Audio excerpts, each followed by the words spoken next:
Circuit theory number 2। इसमें last video में हमने देखा था कि सर्किट थ्योरी 1 में कि प्योर रजिस्टर, प्योर इंडक्टिव और प्योर कैपेसिटिव सर्किट्स देखे थे हमने, ठीक है। अब हमें देखना है इनकी कॉम्बिनेशन सर्किट थ्योरी 2 में। इनमें क्या करेंगे, एक साथ एक ही सर्किट में रजिस्टर और कॉइल दोनों को लगा दिया, फिर कॉइल और कैपेसिटिव दोनों को लगा दिया आपस में, फिर थर्ड केस बनाएंगे जिसमें तीनों को ही लगा दिया आपस में सीरीज में, ठीक है। तो ये होगा, शुरू करते हैं सर्किट थ्योरी नंबर 2। पहला कौन सा, सीरीज एलआर सर्किट। पहला है सीरीज एलआर सर्किट, यानी कि एक कॉइल और एक रजिस्टर को एक साथ हमने लगाया। अच्छा ठीक है, बनाओ, पहले डायग्राम बना लेते हैं। ये हो गई कॉइल,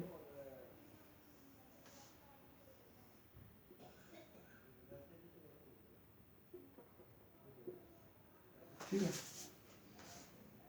अच्छा, इसमें ये है वी आर, ये है वी एल, ये वी आर, मतलब कि वी रजिस्टर जो है जो वोल्टेज खा रहा है, ये एल जो वोल्टेज खा रहा है, इसमें करंट आई है, आई कितना उसकी I naught sine omega t, I is equals to I naught sine omega t, ठीक है। अच्छा चलो तो देखते हैं। तो v r of n t, v r t is equals to v naught of r, v naught of r sine omega t, ठीक है। और ऐसे आई वी एल के लिए, v l v naught l sine omega T,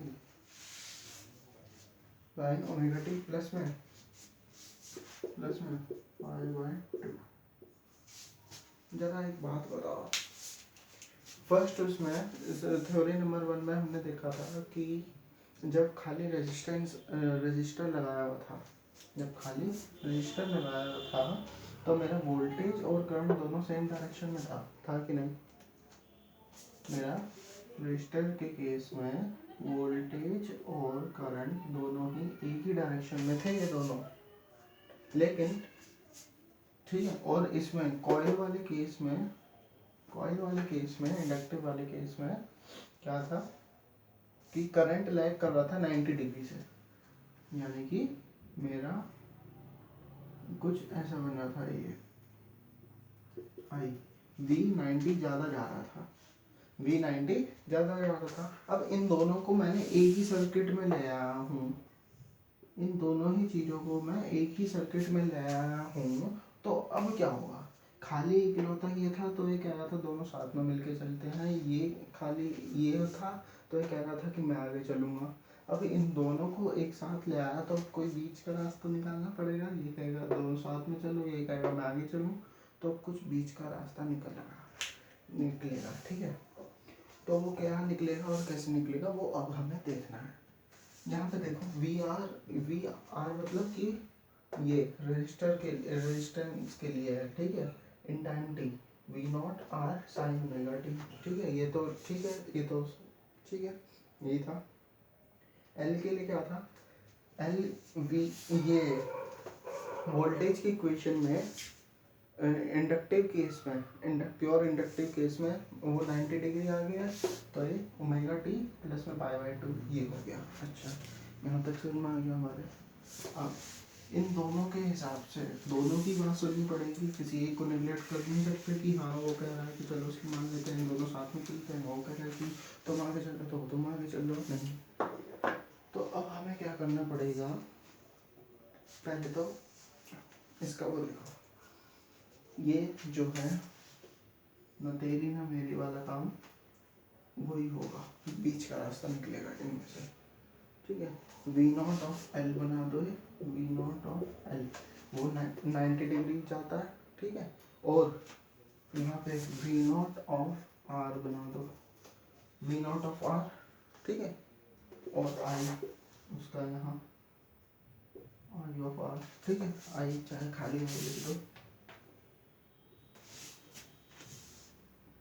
तो ये क्या रहा है इधर, ये क्या रहा है इधर, नेट किधर निकलेगा, इधर। नेट डायरेक्शन होगी ये वी नॉट, ये होगी वी नॉट, और ये एंगल कितना होगा 5, ये एंगल कितना होगा 5। अच्छा, तो I let's by the angle 5। अब इस केस में, इस वाले केस में करंट जो है 90 डिग्री के एंगल से लैग कर रहा था प्योर इंडक्टिव में, ओ सॉरी हाँ इंडक्टिव में।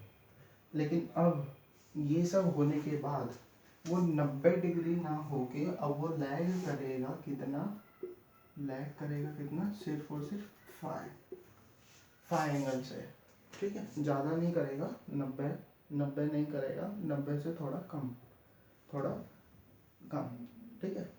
अच्छा, अब तो क्या होगा, देखो V naught square is equals to में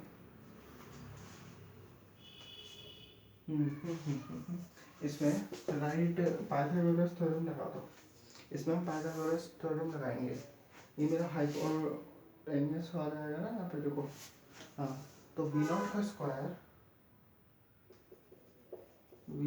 स्क्वायर इज इक्वल्स टू में वी नॉट ऑफ आर का स्क्वायर प्लस में वी नॉट ऑफ एल का स्क्वायर, ये हो जाएगा, ये हो जाएगा। स्क्वायर को इधर रूट बना दो, v naught is equals to में under root of v naught of r इसका स्क्वायर प्लस में वी नॉट ऑफ एल इसका स्क्वायर।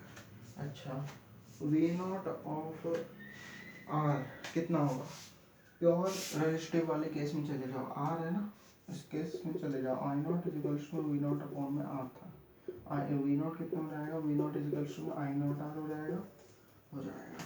इसका स्क्वायर है कर दो, इसका स्क्वायर है कर दो, नॉट आर का होल स्क्वायर प्लस में, इसके केस में क्या था, आई नॉट इज इक्वल्स टू में वी नॉट अपॉन में एक्स एल था, याद है, रेजिस्टेंस लाइक क्वांटिटी, ठीक है। तो यहाँ से वी नॉट कितना हो जाएगा, आई एक्स एल इंटू में आई नॉट हो जाएगा, तो यहाँ पे आई नॉट इंटू में एक्स एल का होल स्क्वायर कर दो, ठीक है। चाहे इनका स्क्वायर अलग अलग करके लिख दो यहाँ पे, इसका स्क्वायर यहाँ होगा, इसका स्क्वायर यहाँ होगा। अच्छा, अब क्या होगा, अब क्या हुआ, यहाँ से आई नॉट बाहर आता दिख रहा है मेरे को, आई नॉट दो बाहर है अंदर, यहाँ से आई नॉट बाहर आता दिख रहा है, अंदर रह जाएगा क्या, आर और एक्सएल इनके स्क्वायर, ठीक है। आई नॉट बाहर आ गया, अंदर रह गया आर का स्क्वायर प्लस में एक्सएल का स्क्वायर। अच्छा, हम क्या निकाल रहे हैं, वी नॉट निकाल रहे हैं, वी नॉट निकाल रहे हैं। अच्छा, जरा एक चीज देखो, I naught is equals to में वी नॉट अपॉन में आर, कोई दिक्कत नहीं, कोई दिक्कत इस इक्वेशन में नहीं। V naught is equals to कितना हो जाएगा, यहाँ से आई नॉट आर हो जाएगा, we naught is equals to में आई नॉट आर हो जाएगा। अच्छा ठीक है, हम क्या निकाल रहे हैं, वी नॉट, ये निकाल रहे हैं। अच्छा, ये क्या है, आई नॉट, इनके बीच में क्या है, इक्वल्स टू, ये क्या है, आर, आर ही होगा। जब पूरा फॉर्मूला मैच कर रहा है कंपेयर करने पे, तो ये क्वांटिटी मैं क्या कह सकता हूँ कि आर ही है। और वैसे भी देखो यहाँ पे तो पूरा पूरा आर लिख ही रहा है, और ये एक्सएल भी क्या है, अगर प्योर इंडक्टिव वाले केस में चले जाएं तो एक्सएल क्या है, रेजिस्टेंस लाइक क्वांटिटी तो है, तो यहाँ पे ये एक आर ही हो गया, रेजिस्टेंस लाइक क्वांटिटी हो गई ये भी एक। और इसको हम जेड से डिनोट करेंगे, इसको हम Z से डिनोट करते हैं, और इस Z को नाम देते हैं impedance, impedance,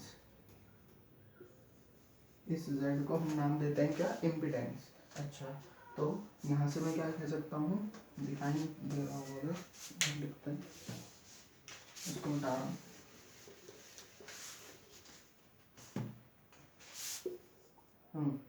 we naught is equals to में आई नॉट जेड। अच्छा आई नॉट जेड। अच्छा जेड की वैल्यू निकालने के लिए कह देगा, फाइंड करने के लिए कह दे कि इम्पिडेंस निकालो, तो कैसे निकालोगे? जेड इज इक्वल्स टू में क्या है, अंडर रूट में आर स्क्वायर प्लस में एक्सएल का स्क्वायर। ये हो गया, ठीक है, ये हो गया। अच्छा current lags behind the potential wire. Net result क्या निकला, बहुत इंपॉर्टेंट। ये हमने एक रजिस्टर को, एक कॉइल को, दोनों को एक ही सर्किट में, जिसमें कि एसी करंट फ्लो कर रहा था, इस ये सब करने का रिजल्ट क्या निकला? रिजल्ट ये निकला कि खाली अगर रजिस्टर होता तो दोनों सेम फेज में होते करंट और वोल्टेज।